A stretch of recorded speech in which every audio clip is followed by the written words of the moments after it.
आगे future career के लिए सोच रहे हैं उनके लिए जो नॉलेज एंड एक्सपीरियंस यूज कर सकूं। फर्स्ट ऑफ ऑल मैं अपने आप का इंट्रोडक्शन दे देता हूँ पहले। Myself professor Sheikh Zeeshan Aqeel. I'm currently a research scholar studying about impact damage mechanics of materials from Sandeep University, Nasik. And I'm currently working as a training and placement officer in JM City Polytechnic, Nasik. Basically, today here I am present over here for a short guidance about the engineering field. First of all, I would like to congratulate all the students who have passed out that 10th and 12th, and definitely ये जो students pass out हुए ये अभी अपने career की तरफ आगे देख रहे होंगे, और जैसे ही वो करियर की तरफ देखते हैं तो सबसे बड़ा एक फील्ड जो स्टूडेंट्स की नज़रों के सामने नजर आता है, that is the field of engineering. Okay, so I am here जो स्टूडेंट्स भी इंजीनियरिंग कर रहे हैं एंड जो स्टूडेंट्स अभी विश कर रहे हैं कि हाँ हम लोगों ने इंजीनियरिंग चूज करनी चाहिए। So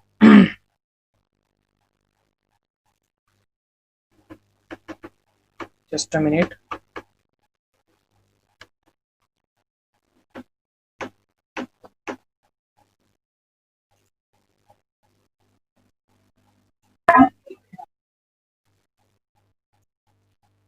hello guys, am I audible? क्या मेरी आवाज क्लियर आ रही है? Can I continue? Hello Tausif, can I continue? Okay, so अभी मोस्ट ऑफ द स्टूडेंट्स जो 10th एंड 12th पास हुए हैं, उनके नज़रों के सामने एक इंजीनियरिंग का बहुत वास्ट फील्ड सामने आया है। एंड डेफिनेटली इंजीनियरिंग की जो चॉइस है वो बहुत से पेरेंट्स के सामने, बहुत से स्टूडेंट्स के सामने एक ऐसी चॉइस होती है जिसको आजकल बताया जा रहा है कि yes, engineering is quick job education. Quick job education मतलब आप अगर डिप्लोमा कर रहे हैं, आप लोग इंजीनियरिंग कर रहे हैं, देन डेफिनेटली आपको डिप्लोमा एंड इंजीनियरिंग के बाद अपनी जॉब हासिल कर सकते हैं, जिससे आपको आपकी एक रोजी रोटी एंड डेफिनेटली आपका एक करियर का भी इंतजाम हो जाता है। But definitely I am over here not only speak you about the career related to the job career related to the post engineering period, but also what an engineering fills in your mind, what an engineering how an engineering treats you, and what an output, what a product comes out from the student after he completes his engineering. So short topic in I have divided my topic in these three stanzas. That is, first, outcomes of education in engineering. Outcomes of education means while studying the engineering education. I am specifically speaking over here about the diploma as well as the engineering, that is graduation in engineering. Not specifically about any specific diploma or specific branch, but in general, I am speaking about engineering. First, outcomes of education engineering, that means while achieving your engineering degree or diploma in engineering degree, what makes you, आप किस किस पड़ाव से, किस किस obstacle से cross होते हैं, जिसके बाद आपको एक इंजीनियर बोला जाता है, that I will focus on. But ना कि वही ऑब्स्टेकल या वही पड़ाव क्रॉस करने के बाद आप सिर्फ एक इंजीनियर नहीं बन सकते, और क्या क्या बन सकते हैं, आप कैसे कैसे अपने करियर को एम्फोसिस या करियर को इलेबोरेट कर सकते हैं, that I am going to speak in this section. Then second is outcomes after engineering education. Now जैसे आपकी इंजीनियरिंग हो गई तो सबसे पहली जो थिंकिंग आती है कि हाँ इंजीनियरिंग हो गई है तो हम लोग कोई जॉब सर्च करते हैं। डेफिनेटली आप जॉब सर्च करेंगे, डेफिनेटली आप एक करियर के पॉइंट ऑफ व्यू से सोचेंगे। सो आउटकम्स आफ्टर इंजीनियरिंग में वो एक्सप्लेन करूंगा कि एक इंजीनियरिंग होने के बाद आप अपनी करियर अपॉर्चुनिटीज कैसे चूज कर सकते हैं। But the third and the most important thing जो आज का मेरे सेमिनार का जो है वो है out of the box thinking. ये जब ये सेक्शन स्टार्ट होगा मैं आपको बताऊंगा what is actually the out of the box thinking. Okay, so first I will be starting the textbook definitions जो यूनिवर्सिटीज है, कॉलेजेस हैं, वो प्रोवाइड करते थे textbook definitions for outcome of education in engineering. Firstly they provide you socially responsible and environmental friendly solutions to generate with the help of engineering. Now this by using professional and social ethics. Okay, then second, by adapting the art of engineering and using that art, just a minute.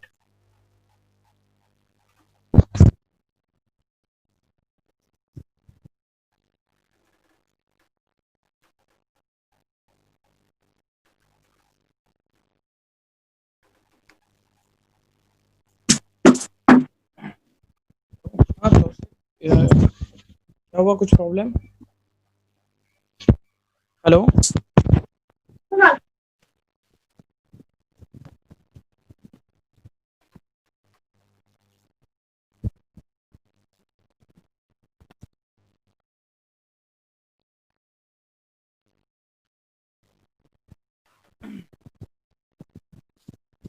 Okay, dear dignitaries, am I audible to all? क्या मेरी आवाज आ रही है सबको clear? Okay, okay, okay. Should I repeat the previous slide or should I continue? Okay, okay. Okay. So now first, okay, outcomes of education in engineering. Now, while you're admitted in engineering, first I would like to explain the basic criteria for admissions in engineering. If you're 10th pass out, and definitely if you're securing minimum 50% or minimum 40% and maximum 100%, you are eligible for admitting in engineering education. Okay, then for graduation in engineering, that is bachelor in engineering, आपकी जो primary qualification है that पहले तो आपने 12th science से pass out होना चाहिए, and then secondly जो जॉइंट एंट्रेंस एग्जामिनेशन होता है,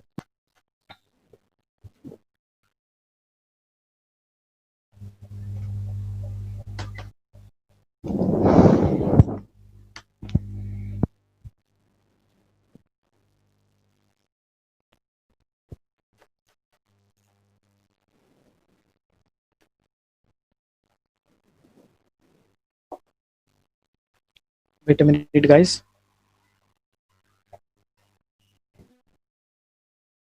हाँ क्या हुआ था सिर्फ?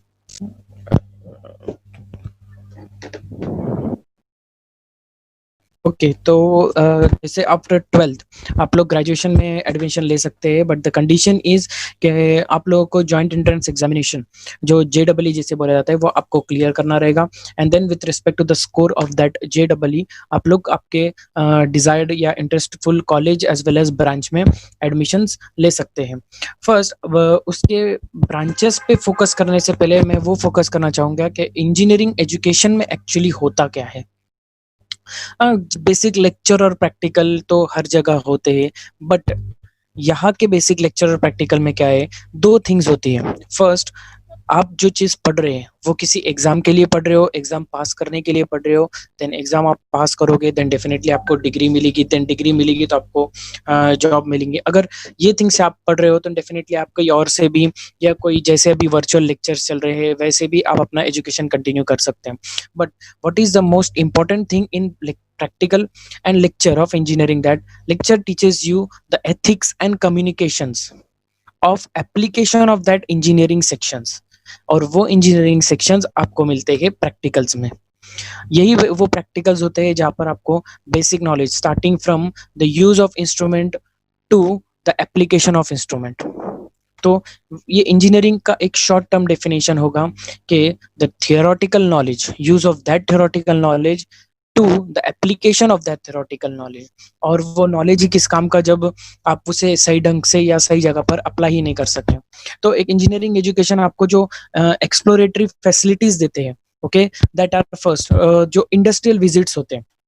एक्चुअली इंजीनियरिंग की एक इम्पॉर्टेंट ये क्या है, वहाँ पर 50% आपको एजुकेशन मिलेगा रिलेटेड टू इंजीनियरिंग, बट 50% आपको मिलेगा रिलेटेड टू प्रैक्टिकल। यही वो प्रैक्टिकल चीजें है जो आपको एक्चुअल कंडीशंस में, इंडस्ट्रियल कंडीशंस में, अब industrial conditions either any form of industry, वहां पर आप अप्लाई कर सकते हो। तो लाइक इंडस्ट्रियल विजिट्स, ये इंडस्ट्रियल विजिट्स आपको एक्सप्लोर या सोचने के लिए एक ऑप्शंस देते हैं कि हाँ, after completion of your engineering industry में क्या डिमांड है, इंडस्ट्री क्या एक्सपेक्ट करती है स्टूडेंट्स से, कि जो जो फ्रेश प्रोडक्ट्स ऑफ इंजीनियरिंग है वो कैसे होने चाहिए, उनके अंदर क्या एथिक्स होने चाहिए, ओके, सो ये वो आप इंडस्ट्रियल विजिट्स आपके अंदर वो डिमांड्स क्रिएट करती है, जहाँ वो स्टूडेंट्स को एक स्पार्क दिखाती है, जिससे कि स्टूडेंट्स वो डायरेक्शन में डायरेक्ट होकर अपने आगे की जो इंजीनियरिंग की पढ़ाई है वो कंप्लीट करके एंड देन कोई भी एक स्किल हासिल करके वो पर्टिकुलर स्किल में आगे चल के अपना करियर फोकस कर सकते हैं. Then what is expert lecture? While pursuing your engineering, you will be definitely going through these two phenomena, that is industrial visits and expert lectures. What is this expert lecture? Apart from हमारी facilities, जो faculties जो हमें पढ़ाती है, apart from these faculties, कोई experts या experienced faculties या फिर industries से या फिर कोई reputed research center से या फिर reputed universities से आपके college में आते हैं एंड ये आपको अदर देन एजुकेशन का नॉलेज देते हैं. अब यहाँ जो है other than education, this will be either from education और related to some other activities. That other activities I have explained in curricular and co curricular activities that I will explain later. Okay, the third thing is the seminars and presentation. The pattern of engineering in all over Maharashtra and all over the universities in India, the pattern of engineering is divided in such a way that आपको सिर्फ यहाँ पर पढ़ाया नहीं जाएगा, आपको ये extra work करना पड़ेगा जो बोलते हैं सेमिनार्स. एंड ये एक्स्ट्रा वर्क रहता है आपका जो इंटरेस्टफुल स्किल है. ओके, वो इंटरेस्ट चाहे फिर कोई भी हो, अगर आपने कोई पर्टिकुलर फील्ड चूज की है तो वो फील्ड के अकॉर्डिंगली आप एक एक्स्ट्रा जो है अदर देन एजुकेशन जो प्रैक्टिकल स्किल है वो उसके बारे में आप कुछ इंफॉर्मेशन कलेक्ट कर सकते हैं जो लेटेस्ट टेक्नोलॉजी पे है, जो लेटेस्ट ट्रेंड में है. आप उस इंफॉर्मेशन को कलेक्ट कर सकते हैं एंड प्रेजेंट कर सकते हैं. अब ये सेमिनार एंड प्रेजेंट का इम्पैक्ट आपको कहाँ पर होता है? जब आप आगे चल के आप कोई जॉब में या कोई बिजनेस में ओपन कर रहे हैं. ओके, एंड आपको अपने बिजनेस को इलेबोरेट करना है ताकि लोगों को दूर दूर तक या हर एक लोग तक ये पॉइंट पहुंचे. तो ये जो सेमिनार एंड प्रेजेंटेशन ये आपके अंदर एक स्टेज डेयरिंग क्रिएट करती है. स्टेज डेयरिंग मतलब कि आप 1000, 100, लाख लोगों के सामने आकर ये प्रेजेंट कर सकते हैं कि हाँ, this is my product and this are advantages of my product. ये प्रोडक्ट अगर लोगों ने यूज किया तो ये पब्लिक को इससे ये फायदा होगा, XYZ जो भी एडवांटेजेस हो गए.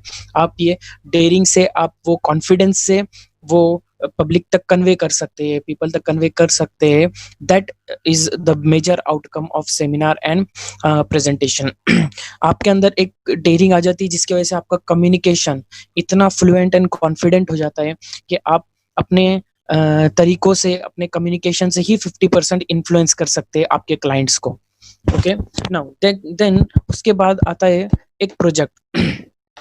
This is the ultimate outcome of your engineering. जब आपकी इंजीनियरिंग खत्म हो जाए देन डेफिनेटली आपको पूरे 3 इयर्स का नॉलेज यूज करके आपको एक प्रोजेक्ट बनाना होता है. ओके, अब ये प्रोजेक्ट आपको क्या क्या सीखने देता है?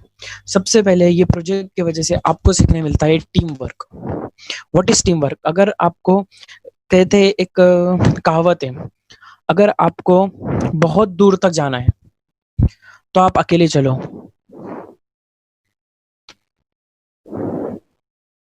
अगर आपको बहुत दूर तक जाना है तो आप अकेले चलो, बट अगर आपको बहुत लंबा चलना है तो आप साथ मिलकर चलो. बट अगर आपको साथ मिलके चलना है then definitely you should have the quality of teamwork. What is teamwork? हम जो भी टीम बना रहे हैं, हर एक टीम मेंबर्स की क्या खामियां है, क्या खासियत है, कौन सा टीम मेंबर किस चीज में ज्यादा माहिर है, that is the main quality या that is the main outcome of project work. And definitely आप सब एक ऐसे आउटपुट डेवलप करते हैं जो कि अब तक नहीं हुआ है एंड जो आपके प्रोजेक्ट डेवलपमेंट से आगे चल के जो आने वाले जनरेशन है उनको फायदा पहुंच सकता है या फिर करंटली जो पब्लिक है उनको फायदा पहुंच सकता है. तो ultimate outcome of this project is कि आपको ये टीम वर्क सिखाता है. देखिए, पहले तो था प्रोजेक्ट जिसने आपको टीम वर्क सिखाया. सेकेंडली था आपका सेमिनार एंड प्रेजेंटेशन जिसने आपकी fluency in communication and confidence बढ़ाया. ओके, सो ये बेसिक एजुकेशंस के इंजीनियरिंग एजुकेशंस के आउटकम है जो मैं बता रहा हूँ. इसके अलावा आप डेफिनेटली इंजीनियरिंग फील्ड में हो तो डेफिनेटली आपको इंजीनियरिंग फील्ड के अंदर वो तरह तरीका के स्किल्स मिलेंगे. ओके, जैसे मैं लास्ट पॉइंट है curricular and co curricular activities. No, ये करिकुलर और को करिकुलर एक्टिविटीज क्या होती है? ऐसा जरूरी नहीं कि आपके अंदर आप इंजीनियरिंग है तो डेफिनेटली आपको इंजीनियरिंग की ही पढ़ाई आगे करनी है, एंड आगे चल के आपको इंजीनियरिंग में ही जॉब करना है। ओके सो बहुत सारे इंजीनियर्स ऐसे होते हैं जो अपनी आर्ट से, अपने टैलेंट से आगे चल के अपना करियर बनाते हैं। फिर चाहे वो career either they are in film industry, either they are in innovations, either they are in social work. Okay, so what engineering gives you a platform, engineering में एक सेल होता है, हर एक पैटर्न में एक सेल होता है जिसको बोलते हैं सोशल सेल। अब इस सोशल सेल के अंदर आप ऐसे एक्टिविटीज कर सकते हैं जिससे आप सोशल नॉलेज गैदर करो, जैसे जीटी फाउंडेशन जो एक फ्री से जो सोशल एक्टिविटीज कर रहे हैं जिससे सारे स्टूडेंट्स को एंड जो मैक्सिमम पॉपुलेशन तक जिसका इम्पैक्ट हो। तो GT foundation is a kind of social cell जो सोशल एक्टिविटीज करते हैं पब्लिक के फायदे के लिए। ओके तो हर इंजीनियरिंग में एक सेल होता है जिसको बोलते हैं सोशल सेल, जिसकी मदद से आपको ये अवेयरनेस क्रिएट कराई जाती है कि हाँ सिर्फ इंजीनियरिंग पढ़कर जॉब करके हम लोगों को आगे बढ़ना है, that is not the life. Life is के हमारे आसपास क्या चल रहा है, हमारे आसपास किन चीजों की जरूरत है, किन चीजों की डिसेबिलिटीज है, ये चीजें जानना, that also creates an awareness. ये अवेयरनेस भी क्रिएट होती है bye means of engineering. And definitely curricular and co curricular activities से आपकी स्पोर्ट्स की स्किल, जब जो एजुकेशन होता है, ओके एजुकेशन हमको, इंजीनियरिंग एजुकेशन एक्चुअली जॉब्स नहीं क्रिएट करता, बट इंजीनियरिंग में आने के बाद डेफिनेटली एक माइंडसेट क्रिएट होता है, और वो माइंडसेट से आप आगे चल के अपनी अर्निंग्स क्रिएट करते हैं। हमें करियर करना है तो किस फील्ड में करना है। ओके देन तो ये एक पॉइंट आता है curricular and co curricular activities. अगर आप स्पोर्ट्स में माहिर है, डेफिनेटली आपको कॉलेजेस की तरफ से एक प्लेटफॉर्म मिलेगा जहाँ पर अपने कॉलेज को रिप्रेजेंट कर सकते हैं, आप अपने कॉलेज को, अपने यूनिवर्सिटी को रिप्रेजेंट कर सकते हैं। And yes, if you are talented then definitely you will get a green signal and you will be at the top in that particular skill. So ये जो बेसिक थे एजुकेशन करते वक्त, इंजीनियरिंग का एजुकेशन करते वक्त कौन से क्वालिटीज हमारे अंदर डेवलप होती है। इन सब के अलावा सबसे इंपॉर्टेंट क्वालिटी है एक target completion and stress management. So ये क्वालिटीज मैं आगे बताऊंगा। So while choosing engineering field, तो अब आउटकम्स आफ्टर एजुकेशन, अब आपकी इंजीनियरिंग हो गई।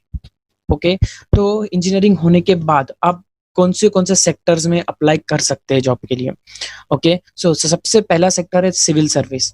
आई am from Nashik. Okay so are former commissioner, okay, which was IPS, Dr. Ravindra Kumar Singhal. Okay, now he was also an engineer.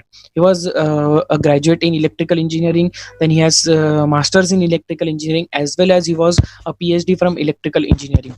He was also from engineering field, and he opted to choose the civil service, that is IAS, IPS, then IFS and IRS. Then one of the most famous chief ministers of India, that is Honorable Mr. Arvind Kejriwal. He is also an engineer from IIT.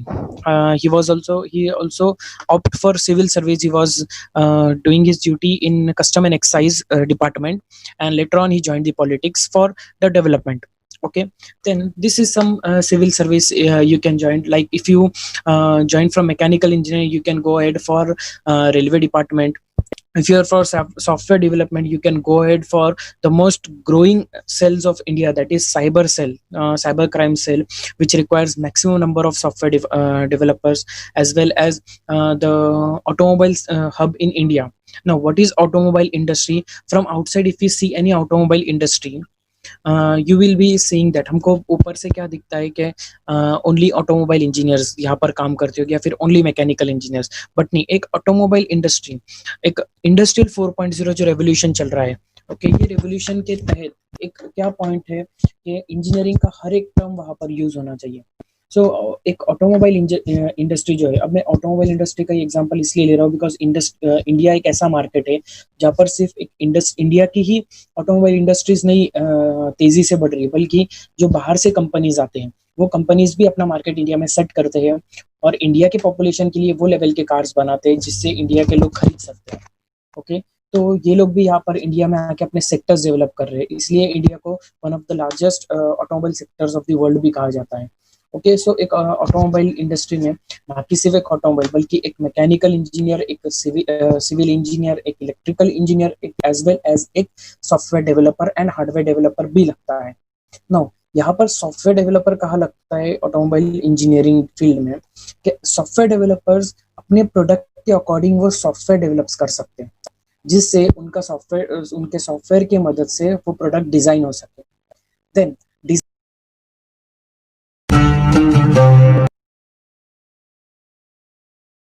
And automobile engineers जो उनके product को design करते हैं, उनके product को shape देने वाले जो रहते हैं वो रहते हैं mechanical and automobile engineers. Then ultimately if there is no electricity then there will be no automobility. Automobile मतलब क्या? Automatic movability, that is the exact definition of automobile, automatic movability. Automatic movability के लिए definitely आपको ये चाहिए कि there should be some power generation source. वो power generation source that for automobile में एक केमिकल एनर्जी कन्वर्ट होती है मैकेनिकल एनर्जी में, तो definitely there will be requirement of some chemical engineers. वो मैकेनिकल एनर्जी में कन्वर्ट करने के लिए वहां पर कोई इलेक्ट्रिकल मूवमेंट्स लगेंगे, देन डेफिनेटली वहां पर एक इलेक्ट्रिकल इंजीनियरिंग की भी जरूरत होगी। सो बेसिकली मेरा बोलने का मतलब यही है कि अगर इंजीनियरिंग फील्ड चूज कर रहे हैं देन नॉट नेसेसरी कि आपने अगर इंफॉर्मेशन टेक्नोलॉजी यूज सेलेक्ट किया है तो आप एक सॉफ्टवेयर इंडस्ट्री में ही काम करेंगे। अगर आपकी जरूरत जहां पर जरूरत है आप वहां पर अपना नॉलेज अप्लाई कर सकते हैं। Okay, ultimately getting a job is you are selling your skills. जहां पर आपकी स्किल्स की जरूरत है वहां पर आप अपनी स्किल्स सेल कर रहे हैं। In terms they give you yearly package और monthly package whatever that will be decided. Okay, so these are some few career opportunities which you can select after the education in engineering. Yes, definitely if you are going ahead for civil engineering then there are some PWD, public welfare departments, which number of require civil engineers.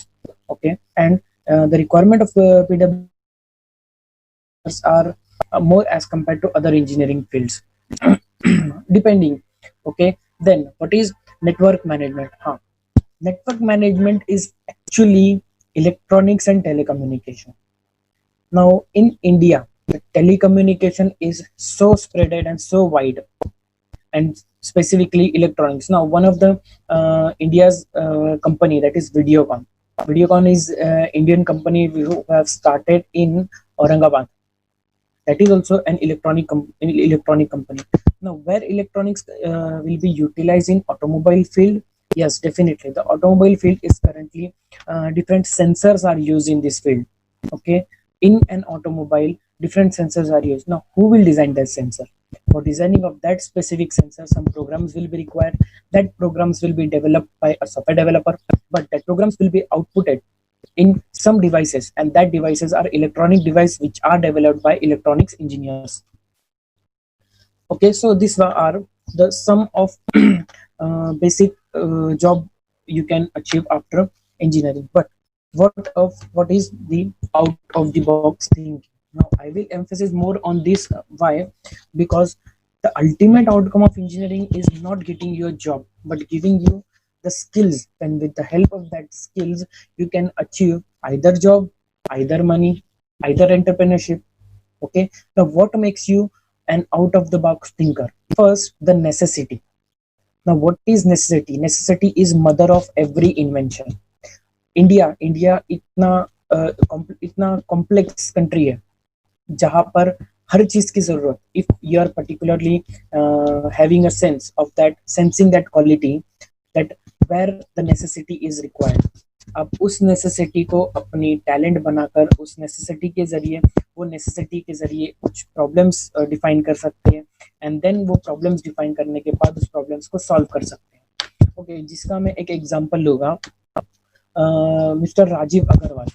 Okay, आप लोगों ने OYO rooms सुने होंगे, जो आजकल 2 या 3 साल से काफी चल रहे हैं, काफी चर्चा में ओयो रूम्स, जिसकी वजह से हम लोग ऑनलाइन रूम्स बुक कर सकते हैं। ये एक्चुअली ओयो रूम्स है क्या? ओके, मैं बताना चाहता हूँ। ओयो रूम्स, मिस्टर अग्रवाल जो खुद गरीबी में अपनी जो लाइफ बिताए उन्होंने 18 to 19 ईयर्स तक अपनी गरीबी में लाइफ बिताई, जहाँ पर उनको 2 वक्त की रोटी भी पॉसिबिलिटी से नहीं मिलती थी। तो उन्होंने अपना एजुकेशन कंप्लीट किया, अपनी इंजीनियरिंग कंप्लीट की, एंड देन वो वही स्किल से उन्होंने एक होटल, सबसे पहले एक होटल उन्होंने सर्च किया। यहाँ पर नेसेसिटी की बात आती है। एक होटल थी उनके एरिया में जो चलती नहीं थी, तो यहाँ पर नेसेसिटी कैसे आई? तो उन्होंने क्या किया है, वो जस्ट होटल का मेक ओवर किया। मेक ओवर मतलब उसको थोड़ा सा सेट किए, अच्छे से पूरा गेटअप किए उसका, उसको एक वेल आउटपुट प्रोडक्ट दिखाए, एंड देन उसी होटल को उन्होंने ऑनलाइन स्टार्ट किया। तो जहां पर जो होटल में पहले कोई कस्टमर्स नहीं आते थे, कोई क्लाइंट्स नहीं आते थे, उसी होटल में ऑनलाइन बुकिंग होने लगी। तो इसी तरीके से उन्होंने अपने होटल्स की चेन जो की है ओयो रूम्स, वो स्टार्ट किया। ओके, सो वो बिजनेस आज वो इतना बड़ा है कि वो सिर्फ इंडिया में नहीं, वो इंडिया के साथ साथ Indonesia, Malaysia, Australia and Europe में भी फैला हुआ है, और जिसका जो ईयरली टर्नओवर है वो कुछ बिलियंस में जाता है। एंड उनकी एज कितनी है? Is hardly 28 years of age, and yes, उन्हें यंगेस्ट बिलियनर का भी अवार्ड मिला है अभी, इंडिया के यंगेस्ट बिलियनर का।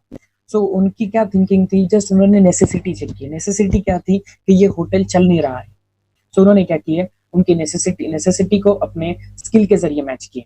Okay, and secondly art. Definitely God has given you every equivalent amount of art. Every citizen या every person is gifted with equivalent amount of art, but आपको पहचानना है कि वो आर्ट आपका किस चीज में है, वो स्किल, वो टैलेंट आपका किस चीज में है। और एजुकेशन इन इंजीनियरिंग आपको ये सोचने का मौका देती है कि हाँ, अगर मेरा टैलेंट ये है तो मैं ये टैलेंट यहाँ पर यूज कर सकता हूँ। If I am good in using computers, and definitely I can go ahead for coding. If I'm good in electrical wirings or and joining the things, and definitely I can go it for electrical or mechanical. So ये आपका art हो जाता है। Okay, अगर आप में out of the box thinking है, that means necessity and art, then definitely you can go ahead for the most important या most successful career, that is an entrepreneur. An entrepreneur is simple in short language a businessman. Okay, अब entrepreneur किस चीज के through बन सकते हैं? तो सबसे पहला है, राइटिंग फ्रॉम लेफ्ट हम चलते हैं। सबसे पहला है स्कैरसिटी। एक्चुअली स्कैरसिटी होता क्या है? इंडिया जहां पर 135 करोड़ ऑफ पॉपुलेशन है हमारी, ओके, 135 करोड़ पॉपुलेशन, डेफिनेटली हम लोग एक सिंगल प्रोडक्ट से पूरे 135 करोड़ को तो खुश नहीं कर सकते हैं। देन डेफिनेटली लोगों की एक्सपेक्टेशन कुछ और होगी, then sensing that expectation, okay, and defining the needs of the people, that is the scarcity. And definitely जहाँ पर इतनी बड़ी डेमोक्रेसी अपनी इंडिया के, वहाँ पर scarcity 100% अवेलेबल होगी। with the help of that scarcity आप डेवलप कर सकते हैं कि हम लोग कैसे उन लोगों की प्रॉब्लम्स को सॉल्व करें। जैसे अगर आप एक प्रोडक्ट ले लो अगर आपका एक प्रोडक्ट है, फॉर एग्जांपल फ्लोर क्लीनर, एकदम सिंपल सा प्रोडक्ट लेते हैं, floor cleaner. Okay, floor cleaner जो पूरे इंडिया में चलता है वो XYZ कंपनी का है, फाइन, बट वो प्रोडक्ट में कुछ खामियां है।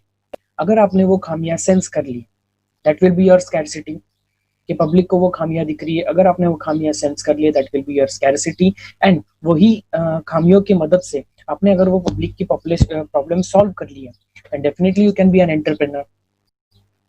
Okay, then secondly waste management. Now, what is actually waste management and what engineering can do for your waste management skills? The most hazardous thing a man that have produced is the plastic. So मैं सिर्फ एक plastic waste के बारे में बता रहा हूँ, but यहाँ पर न्यूमेरस अमाउंट ऑफ वेस्ट हो गया, मैं आगे जो बताऊंगा, जो कि है प्लास्टिक। आप उसी प्लास्टिक से जो कभी डिसॉल्व नहीं होता, आप उसी प्लास्टिक से न्यूमेरस अमाउंट्स ऑफ चीजें कर सकते हैं। जिसका सबसे कॉमन एग्जांपल है, अगर आप वो प्लास्टिक यूज करें तो आप उसी प्लास्टिक से, जैसे कि अभी इंडिया में एक साइंटिस्ट ने जो केरला में है, उन्होंने प्लास्टिक के रोड्स बनाने स्टार्ट किए। यही प्लास्टिक वेस्ट रहता है, वो उसी प्लास्टिक के वेस्ट की मदद से उन्होंने रोड्स बनाना स्टार्ट किए। इनकी लाइफ अप्रोक्सीमेटली 1000 ईयर्स तक रहती है। ये एक out of the box thinker था। ओके, इसके साथ साथ और वेस्ट रहता है जिसको बोलते हैं ई वेस्ट। ई वेस्ट आजकल सबसे ज्यादा चल रही है इंडिया में, बिकॉज सबसे ज्यादा मोबाइल्स एंड लैपटॉप्स की बिक्री हो रही है। और जब लैपटॉप या मोबाइल खराब हो जाता है, उसके अंदर की जो पार्ट्स रहते हैं जो वापस से रीयूज नहीं कर सकते हैं किसी और इलेक्ट्रॉनिक इक्विपमेंट में, उसको बोलते हैं ई वेस्ट। उन ई वेस्ट की मदद से आप लोग कुछ स्टार्ट कर सकते हैं। ओके, या तो फिर आइदर उसको रीट्रेडिंग कर सकते हैं या फिर उसको डिसॉल्व करके उसी की मदद से कुछ एक एक्स्ट्रा प्रोडक्ट स्टार्ट कर सकते हैं। Okay, then third, energy management. What is energy management actually? Renewable energy, solar energy, tidal energy, ये जो एनर्जी है ये कभी खत्म नहीं होने वाली एनर्जी, ये चलते ही रहेगी। जब तक ब्रह्मांड है तब तक ये एनर्जी चलते ही रहेगी, चलते ही रहेगी। तो इसकी मदद से आप कैसे एक एंटरप्रेन्योरशिप डेवलप कर सकते हैं। जैसे इंडिया अभी टर्नओवर कर रहा है from in E vehicles. In E vehicles मतलब अभी इंडिया में धीरे धीरे प्रमोशन दिया जा रहा है उन व्हीकल्स को जो इलेक्ट्रिसिटी की मदद से चलते हैं। यहाँ पर इलेक्ट्रिसिटी की यूज क्यों हो रही है? ताकि पोल्यूशन कम हो। डीजल, कोल, पेट्रोलियम जो कि एक लिमिटेड सोर्सेस ऑफ एनर्जी है, ये कभी ना कभी खत्म हो जाएगी।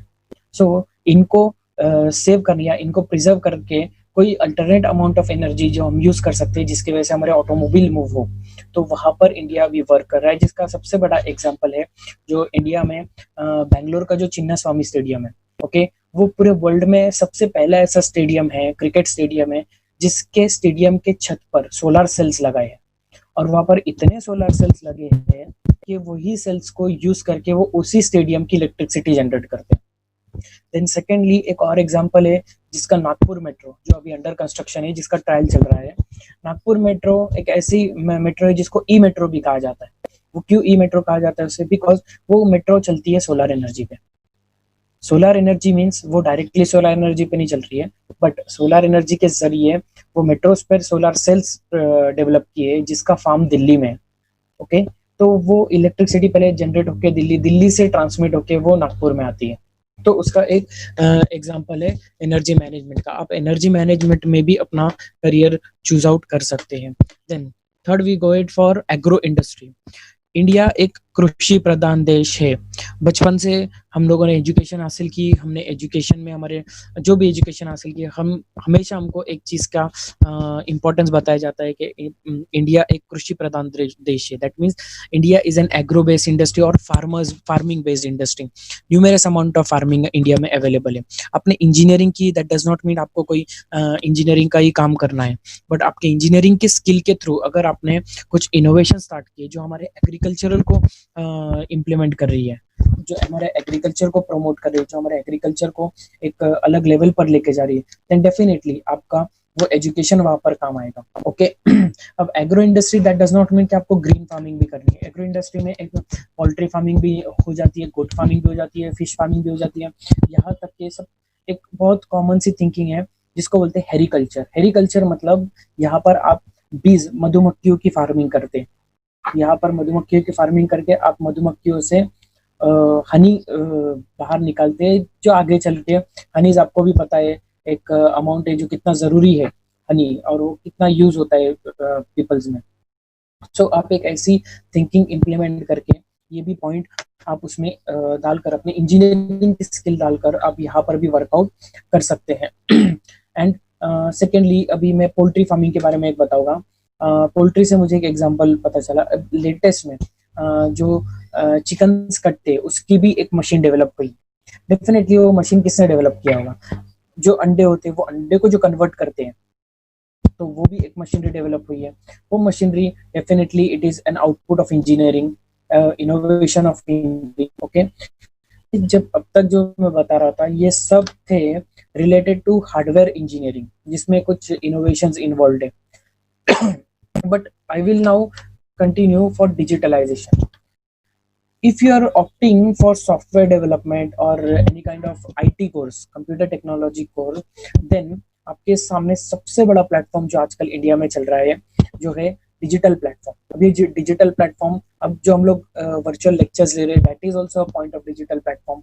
ओके, देन जो ऑनलाइन सिस्टम चल रहे हैं, ऑनलाइन शॉपिंग, आजकल ऑनलाइन शॉपिंग हर पॉइंट पे हो रही है। Okay, online shopping in terms of groceries, in terms of footwears, in terms of outfits.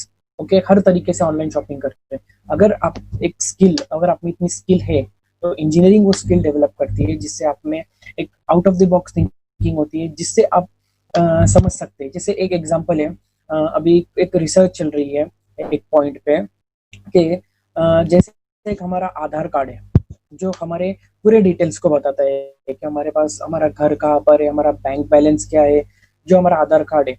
वैसे ही एक रिसर्च चल रही है for about the medical card. जैसे आधार कार्ड हमारी पूरी बैकग्राउंड हिस्ट्री बताता है, वैसे ही मेडिकल कार्ड हमारी पूरी की पूरी मेडिकल हिस्ट्री बताएगा कि हमको लास्ट टाइम हमने कौन से हॉस्पिटल में विजिट किया था।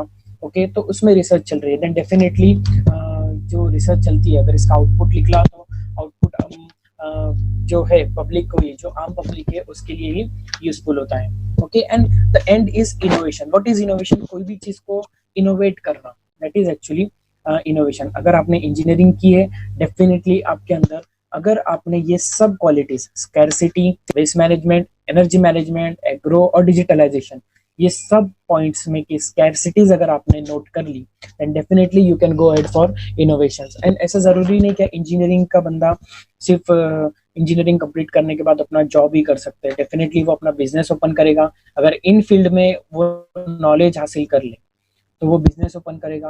वो बिजनेस ओपन करने के बाद जो स्किल्स लगेंगे उसको, confidence, communications, okay, and fluency, ये तीनों चीजें इंजीनियरिंग के एजुकेशन के वक्त हासिल होती है हमें।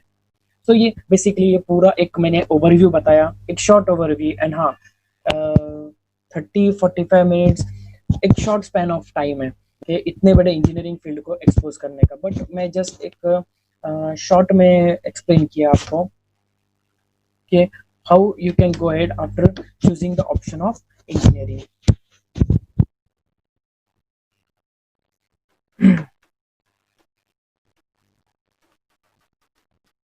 And definitely, if you have any questions regarding the career opportunities or choosing your career, definitely you can ask.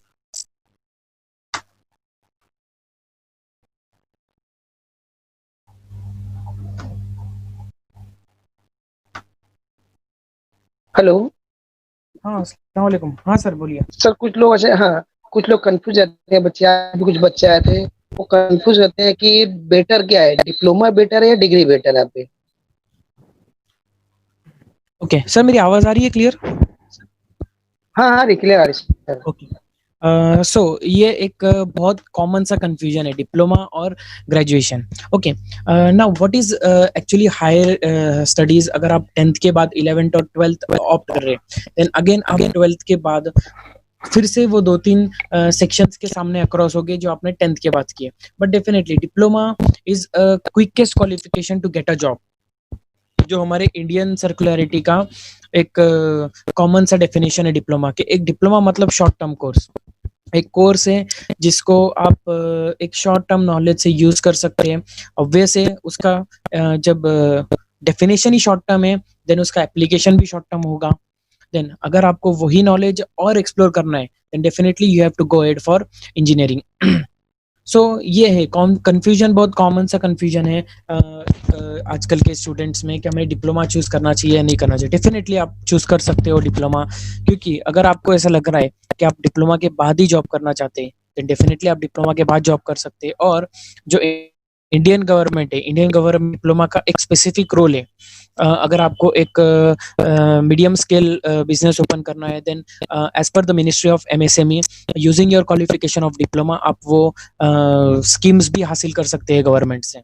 तो नो इशू। अगर आपको ऐसा लग रहा है कि इंजीनियरिंग और डिप्लोमा, इंजीनियरिंग इज, अगर मैं शॉर्ट में अगर बताऊं, डिप्लोमा अगर किसी चीज का डेफिनेशन है जो शॉर्ट लाइन में होता है, 1 या 2 लाइन में, वही इंजीनियरिंग उसी चीज का एक्सप्लेनेशन है, ब्रॉड एक्सप्लेनेशन है। तो आई थिंक ये आंसर आपका कंफ्यूजन दूर कर देगा कि डिप्लोमा एक शॉर्ट टर्म डेफिनेशन है, वही इंजीनियरिंग एक लॉन्ग टर्म यस, एक्सप्लेनेशन है।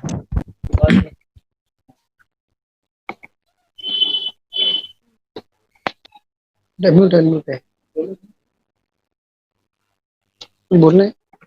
सर आपका बहुत बहुत शुक्रिया सर। अभी मुझको तो ऐसे ही बताया कि आपके इधर बहुत बारिश हुई है, नेटवर्क हाँ प्रॉब्लम भी हाँ, चल रहा है। चल उसके रहा है बाद एक्चुअली। भी सर आपने अपना कीमती वक्त दिए यहाँ पे, और बहुत बहुत शुक्रिया सर। जो आपने मुख्तलिफ फील्ड जैसे ऑटोमोबाइल है, सिविल है, उसके बारे में बहुत अच्छी मालूमात दी। मैं एक रिक्वेस्ट है कि सर आपसे कि जो आपने पीपीटी बनाई है, अगर ये जी सेंड जी कर दें बच्चों के लिए और फायदेमंद है यहाँ पे। जी, डेफिनेटली सर, मैं तौसीफ से आपका और ईमेल इंशाल्लाह आईडी इसको हम ऐड लोग कर पेपर जो न्यूज़ पेपर जाके, हाँ हाँ, ओके, ठीक मैं है, मैं आपको भेज देता सेंड हूँ ईमेल करता आईडी हूँ। से ना, हाँ। जी ओके जी, ओके सर, अ, शुक्रिया सर, और जब भी ऐसा रहेगा ना, क्योंकि हाँ, बोलिए। और सर मैं जीटी फाउंडेशंस का तहे दिल से शुक्रिया करता हूँ कि they have given me an opportunity, जो मेरा थोड़ा बहुत जो नॉलेज है वो नॉलेज एंड एक्सपीरियंस में शेयर कर सकूँ, जो आगे स्टूडेंट्स कम्युनिटी के लिए जो काम आएगा। तो थैंक यू, आप लोगों ने मुझे एक प्लेटफॉर्म दिया अपना नॉलेज एक्सप्लोर करने के लिए। ये एक बताओ सर आप, अभी जब भी एडमिशन का सिलसिला शुरू हो जाएगा अभी ना, अभी तो गवर्नमेंट के बहुत सारे वो बाकी अभी सेट सेट वगैरह पे, तो जब भी जी जरूरत है हम आपका नंबर सेंड कर सकते हैं बच्चों को, तो बच्चे जी पूछते जी, हैं क्या चलेगा कैसे सर, डाउट है तो। आप सेंड कर सकते हैं, बेशक सेंड कर सकते हैं।